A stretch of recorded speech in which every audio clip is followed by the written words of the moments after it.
tal? Muy buenas noches. Bienvenidos y bienvenidas a su programa Clase contra Clase. Donald Trump asumió como presidente de los Estados Unidos con un discurso cargado de nacionalismo reaccionario, racismo y ataque a los derechos sociales y humanos. Su gobierno se perfila como una amenaza para los trabajadores y los sectores más vulnerables.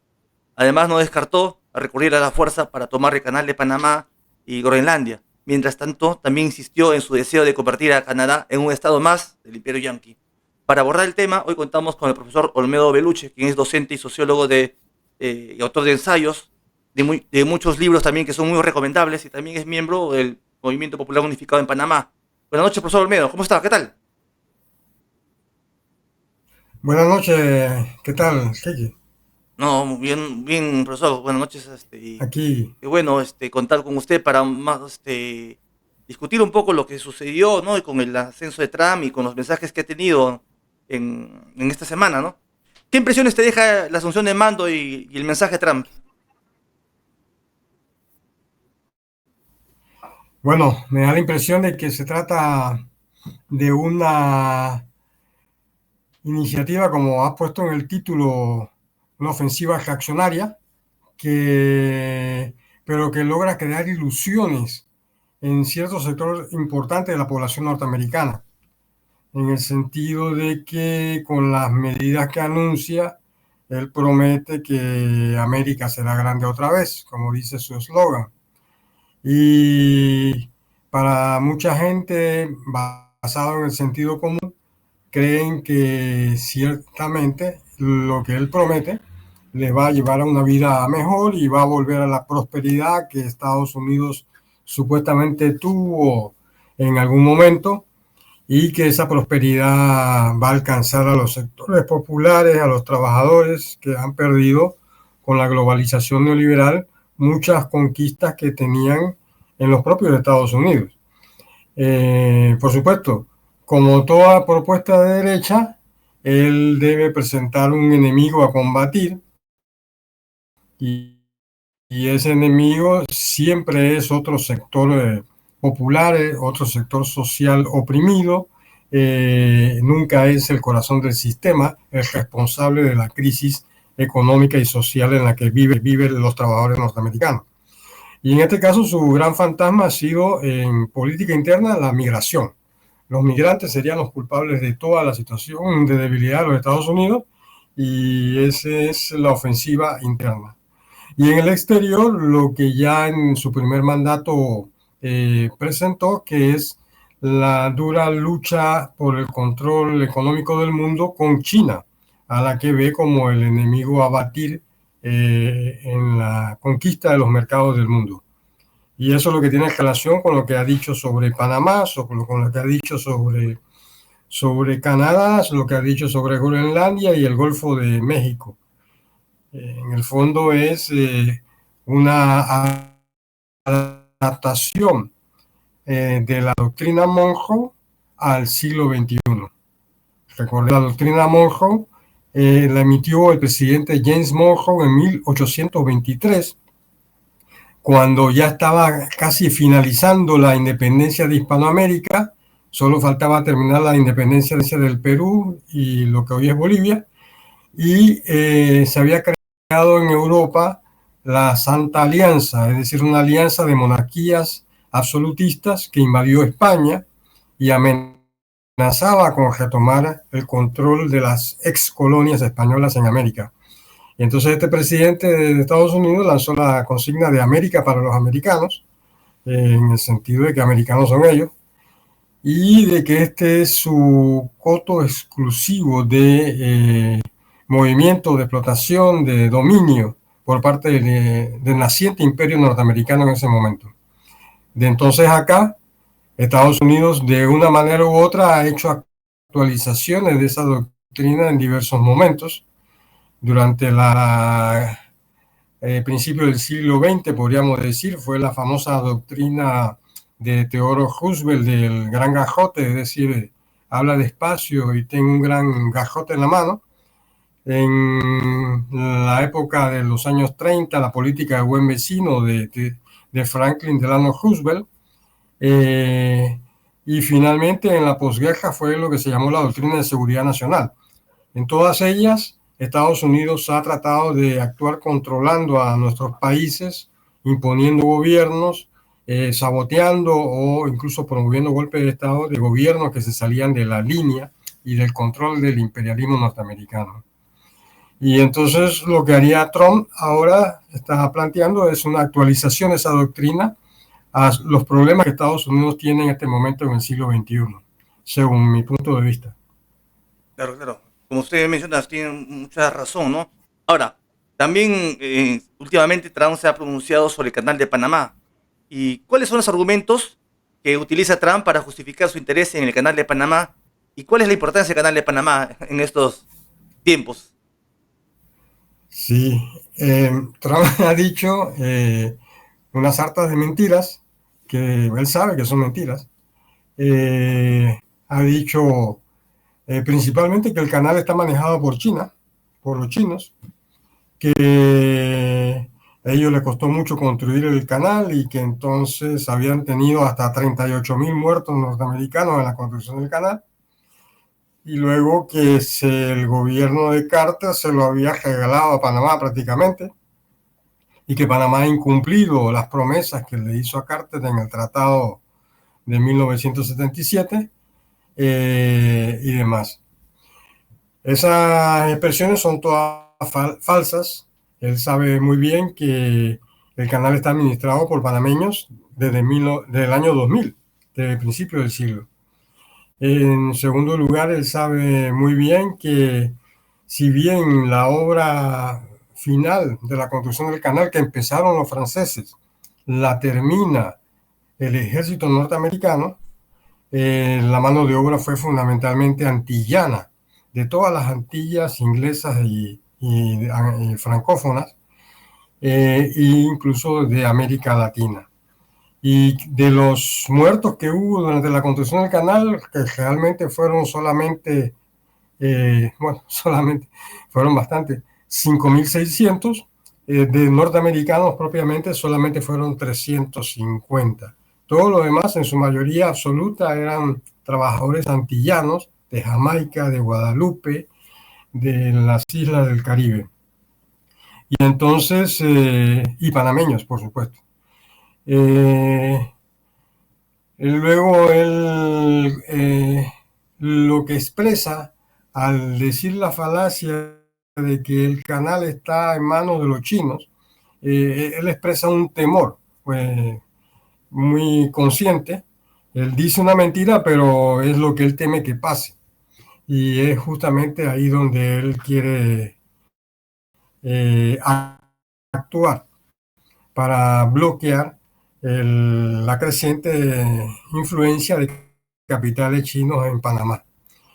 Panamá no tenía, como toda Centroamérica, no tenía relaciones con China hasta el año 2017. Panamá, como las otras republiquetas de Centroamérica, eran sobornadas, porque esto se ha demostrado que hubo sobornos de Taipei para que reconocieran a Taiwán como relaciones diplomáticas y desconocieran a China. Sin embargo, llegó un punto en que ya no era posible. China es el segundo usuario del canal, después de los Estados Unidos. Y el presidente Varela en ese momento decidió normalizar las relaciones diplomáticas con China, y a partir de ahí hubo una avalancha de países centroamericanos que decidieron hacer lo mismo. Esto preocupará probablemente a los norteamericanos, y es lo que está en el subconsciente o entre líneas lo que quiere decir Trump. Los chinos prometieron al gobierno de Varela la construcción de un ferrocarril hasta la frontera con Costa Rica, como parte de la política de la Ruta de la Seda que ellos han propuesto, pero eso no se concretó. Los chinos, una empresa china ganó la licitación para construir un cuarto puente sobre el canal de Panamá. El gobierno siguiente, que fue un gobierno títere de los Estados Unidos, el gobierno del señor Cortizo, bloqueó esa construcción durante 5 años prácticamente. Al final tuvieron que iniciar las obras recién el año pasado. Y bueno, hay una serie de empresas chinas que existen en el país. Ahora escuché el día de hoy unas declaraciones de Marco Rubio, el nuevo secretario de Estado, que se refiere a instalaciones chinas en el marco del Canal de Panamá. En realidad lo que se está refiriendo es a los puertos de Balboa y Cristóbal, en ambos lados del canal, en el Pacífico y en el Atlántico, que son administrados por una empresa de Hong Kong, la Hutchinson Ports. Es una empresa que es de Hong Kong de antes de que Hong Kong era parte de China, cuando era una colonia inglesa. Entonces, cuando se dieron perdón, las privatizaciones en los 90, esta empresa ganó la licitación. De hecho, muchos en Panamá nos hemos opuesto a esa empresa porque de hecho paga unas regalías muy exiguas a nuestro país. Paga unas regalías muy exiguas a nuestro país y ha participado de la corrupción que hay en general en Panamá, en la cual muchas empresas transnacionales extranjeras explotan la vía acuática en sus áreas adyacentes sin dar prácticamente nada de sustancial de ganancias al Estado panameño. Y muchos sectores hemos planteado desde hace mucho tiempo la necesidad de nacionalizar esos puertos. Pero toda la burguesía panameña no ha querido, por supuesto. Debo decir que pese a esa presencia china de algunas capitales y empresas, la burguesía panameña fundamentalmente y su gobierno no son títeres de un imperialismo chino, que eso no está pasando. Siguen siendo títeres del imperialismo norteamericano, que sigue siendo su aliado principal. Estados Unidos es el mayor usuario del canal. Estados Unidos es el mayor socio comercial del país. Estados Unidos tiene una presencia absoluta en todo en Panamá, aunque no haya bases militares. La embajadora norteamericana, que estaba hasta recientemente, se presentaba y opinaba sobre todos los aspectos de la política nacional, que eran una intromisión en nuestros asuntos internos. Y en política exterior, Panamá, los gobiernos panameños desde la invasión de 1989 votan sistemáticamente con la línea que les traza los Estados Unidos. Así se ha expresado recientemente en la crisis del genocidio de Gaza y en la política hacia Venezuela. No es casualidad. Ahora mismo en enero vino el señor Humberto González, que dice haber ganado las elecciones venezolanas, a traer unas supuestas actas y las ha depositado en Panamá, con el apoyo y el aval del gobierno panameño y de toda la burguesía panameña. Esta es una línea de los Estados Unidos. Y sin embargo, se sucede esto paralelamente a las declaraciones violentas de Trump que vienen desde fines de diciembre del año pasado. Entonces, en realidad, nuestro país sigue estando bajo la tutela del imperialismo norteamericano. La burguesía panameña se comporta como un títere de los Estados Unidos y nuestros gobiernos también. Así que tampoco tendría razón de ser el temor del señor Trump.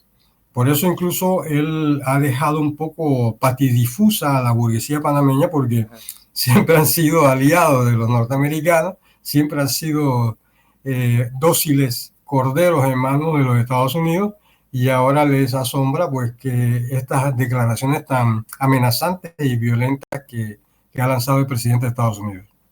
Ahora, también como, profesor, como usted menciona, cómo esto empalma con la propuesta hacia Canadá y hacia Groenlandia, ¿no? Con la doctrina Monroe. ¿Podría nuevamente explicar el tema? Porque Trump también ha mencionado de que creo quiere que anexar también Canadá.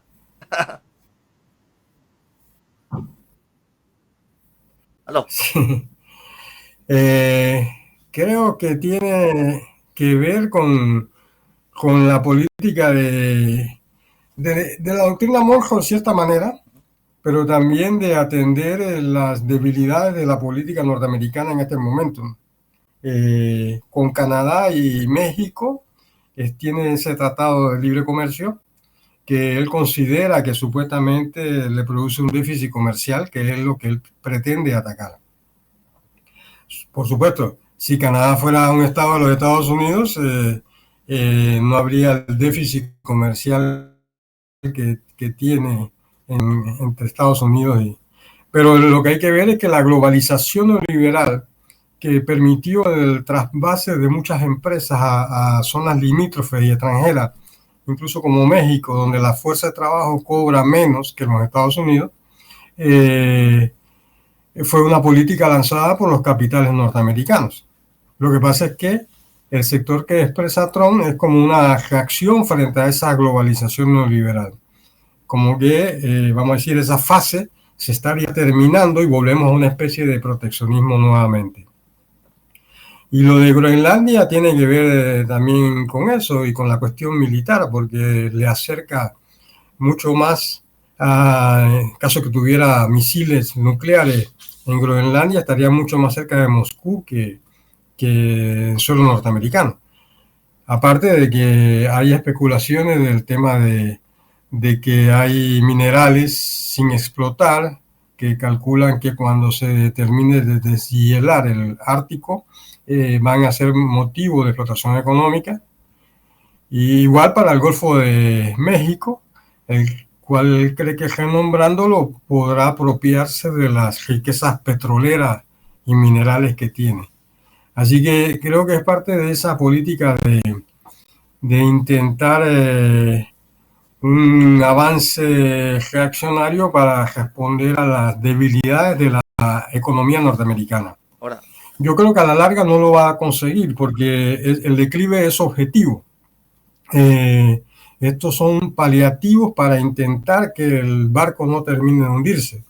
Pero hay una ley histórica que lleva a que los grandes imperios todos tienen su momento de nacimiento, de madurez y luego de decadencia. Y pareciera que Estados Unidos está en ese momento. Recordemos que hace 200 años el imperio fundamental era Inglaterra y ya hoy en día es un capitalismo en decadencia y muy débil. Entonces Estados Unidos parece estar deslizándose por ese tobogán histórico y estas medidas y estas amenazas parecen ser el intento de la fracción de Trump de tratar de detener esa caída. también todo esto hay que enmarcarlo dentro de un proceso, como usted ha mencionado, de globalización, en la cual somos testigos pues de una guerra entre los capitales, ¿no? El capital, por un lado, estadounidense, el chino, soviético, entonces es decir, estamos siendo testigos hacia una polarización eh, más fuerte, ¿no? Ahora, dicho sea de paso, hace unos meses acá en Perú se ha también inaugurado un famoso llamado el megapuerto de Chancay, por lo cual les va a entrar también productos, ¿no? O sea, Sí. Perú vía el megapuerto de Chancay se va a convertir en el centro por el cual van a transitar los productos. O sea, y va a ayudar pues a que las mercancías lleguen, ¿no? Y esto pues ha preocupado también a Trump. Ya también ha dicho que va a poner aranceles, es decir, lo que se viene es una guerra de capitales, ¿no? Y eso, como has mencionado, estamos siendo testigos pues de un proceso pues, de agotamiento, ¿no? Del capitalismo, ¿no? De agotamiento, ¿no? Pero también Claro, que origina crisis. yo creo, así es, Sí, yo creo que lo que, sí, estabas hablando. Sí, sí, sí. yo creo que lo que está pasando es algo que es algo que se viene dando desde hace tiempo, se viene señalando, que es que estamos ciertamente en una fase de crisis y decadencia del sistema capitalista mundial. Había logrado superar ciertas etapas durante un tiempo de prosperidad en la posguerra, pero que a medida que empezó los años 70, 80, ha venido un proceso de crisis cada vez mayor. Las medidas que ha tomado la globalización misma son parte de los intentos del capital de detener su crisis, su caída de la tasa de ganancias. Y esa crisis ha llegado a un punto en que ahora mismo pareciera que estamos volviendo a un mundo similar al de los años 30, en el que los capitales se disputan entre sí el control de los mercados y de las áreas de influencia. Y creo que hacia eso es lo que nos estamos deslizando. Y eso fue lo que llevó a las dos guerras mundiales del siglo XX. Pareciera que podríamos darnos de nuevo de frente con situaciones de destrucción masiva de fuerzas productivas. Es una ley del sistema capitalista, de asesinato masivo de la población, de destrucción de países enteros en esa lucha por el control de los mercados. No es de extrañar. Y bueno, es todo muy parecido. Los argumentos de la ultraderecha actual son muy parecidos a los argumentos de la ultraderecha de los años 30. Tal vez los enemigos han cambiado, ya no son los judíos, ahora son los migrantes. En América los hispanos, pero en Europa los africanos y los árabes o musulmanes. Entonces estamos ante un capitalismo de crisis y decadencia y cada vez más violento. Lo que ha pasado en Gaza, que es un genocidio similar, equiparable completamente a lo que pasó en los años 30 con la población del gueto de Varsovia, que se hizo delante de las narices de todo el mundo, democrático, entre comillas, y nadie hizo nada. Ahora mismo se ha vuelto a repetir con la complicidad de estas potencias. Entonces, realmente es una crisis del sistema capitalista y de sus formas políticas. De la democracia liberal, esta que ha controlado también, tiende a ir hacia formas de gobierno, de poder más totalitario en todos lados. Lamentablemente, lo que hay ausente ahora es una crisis de dirección revolucionaria, de alternativa frente al sistema capitalista, de salida socialista, que antes por lo menos una gran parte de la humanidad podía tener esa esperanza, esa ilusión y luchaba por ello. Ahora estamos en una parte de la crisis es que no ha surgido ninguna dirección revolucionaria que concite la simpatía, el apoyo, la esperanza de la humanidad de que otro mundo es posible. Entonces, ahí es donde está el problema que tenemos, me parece a mí. No, sí, lo que tú dices es muy cierto, profesor Olmedo. O sea, ahí vemos por un lado pues un sistema de agotamiento del capitalismo, ¿no? ¿Correcto?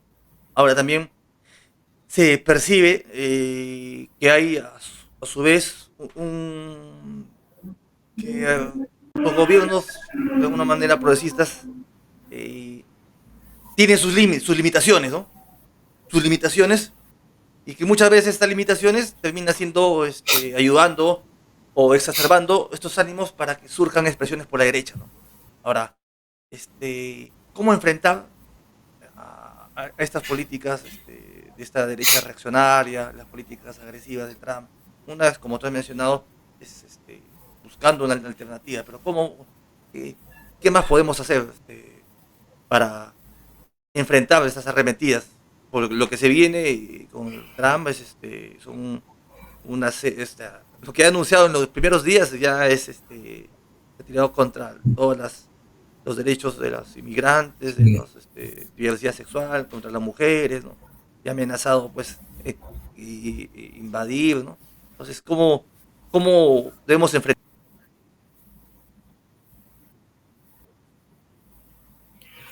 Sí, es complicado. Creo que en el caso de Panamá, parece a mí leer entre líneas que ellos van a querer exigir una base militar nuevamente en las cercanías del canal. Y relacionado con el tema migratorio también en el tapón del Darién, en la frontera con Colombia. Así que, bueno, Marco Rubio viene a Centroamérica el próximo fin de semana. Ya veremos qué propone. Yo creo, y acá en Panamá hemos hablado, propuesto los compañeros de diversas organizaciones que, por un lado, hay que enfrentar la cosa con movilización y unidad. Movilización para decir que la soberanía de Panamá no se vende, que el canal no nos lo regaló Estados Unidos, sino que fue una lucha generacional por la soberanía del país sobre su principal recurso económico, que estamos dispuestos a defenderlo como las generaciones anteriores, como la generación del 9 de enero de 1964, que fue una insurrección popular que acabó con más de 500 heridos y 20 y pico de muertos, pero que logró sentar a los Estados Unidos a negociar lo que ha sido el Tratado del Canal del 77, es la reversión de la zona Panamá. Pero también no basta la unidad interna de nuestros países. Tenemos que volver a levantar el sueño de Simón Bolívar de una Latinoamérica unida, el sueño bolivariano de la unidad continental para poder enfrentar a ese gigante. Fíjate que cuando en 1823 se da esa amenaza de la Santa Alianza por un lado y la doctrina Monroe por el otro, la respuesta política de Simón Bolívar fue la convocatoria en Panamá, casualmente, de lo que fue el Congreso Anfictiónico. Es decir, un intento de reunir a los recién nacidos estados hispanoamericanos para que forjaran una alianza militar y política frente a esas amenazas. Lamentablemente, desde entonces nuestras oligarquías han jugado a traición e hicieron fracasar ese Congreso que no quedó en absolutamente nada para decepción de Bolívar. Pero esa es la aspiración que siempre ha estado presente y es la única línea lógica que podemos hacer. Hay que actuar en común para poder defendernos frente a las amenazas de los Estados Unidos.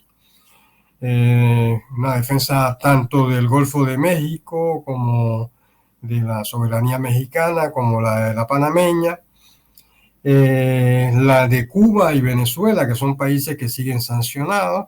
Biden acababa de sacar a Cuba de la lista de países terroristas y Trump vuelve y mete sin ninguna justificación a Cuba en esa lista con todas sus consecuencias económicas. Creo que hay que ver eso, jugar a esa unidad popular continental y desconfiar de las clases gobernantes, de la burguesía y de los políticos tradicionales, que no van a ser consecuentes en esa lucha. En el caso panameño, las palabras de Trump han sido tan sorprendentes que el propio presidente Mulino ha tenido que hacer una declaración formal más o menos digna. Pero todos decimos acá, no hay que confiarse en Mulino, porque a la hora de la verdad, cuando le aprieta el pescuezo Trump, él va a ceder y va a terminar traicionando la lucha por la soberanía y la defensa del canal panameño, que es lo que tradicionalmente ha hecho nuestra burguesía panameña y las burguesías latinoamericanas. Y de eso hay bastante para contar. Desde 1903, cuando se entregaron a Estados Unidos y le permitieron la construcción del canal bajo las condiciones que ellos querían, hasta con la invasión de 1989. Y bueno, ya digo, con toda la política latinoamericana. Por eso la defensa, la única opción que va a haber es la movilización popular y la unidad popular. Y luego ser conscientes de que Trump no es omnipotente. Ha habido otros como él, que en su momento se creyeron superpoderosos y cuyos gobiernos pensaron que iban a durar una eternidad y acabaron rápidamente, en menos de una década, completamente repudiados, desde Mussolini, Hitler, etc. Así que una cosa es lo que Trump dice que quiere y otra será lo que podrá hacer. Y eso amanecerá y veremos. Correcto, correcto. Como ha mencionado, la burguesía como tal tiene sus intereses entrelazados con las burguesías americana, yanqui, ¿no? Sus intereses están entrelazados, ¿no? Entonces, ellos, cuando, como has mencionado, cuando le aprieten el pescuezo, van a defender sus intereses, ¿no? Igual la burguesía peruana es tan similar, ¿no? Sus intereses no están con la patria, ¿no? Sus intereses están con la burguesía, sus intereses de clase, correcto. Entonces, la única salida posible, con una perspectiva, es pues, luchar por un futuro socialista, ¿no? Entonces es la estrategia. Y bueno, bien, bien, profesor Olmedo, que el día de hoy habíamos podido esclarecer un poco lo que significa el ascenso de Trump y cómo enfrentarlo, ¿no? Es una necesidad importante, eh, que tenemos que estar organizados, ¿no? Ahora, algunas palabras finales, profesor Olmedo, al respecto.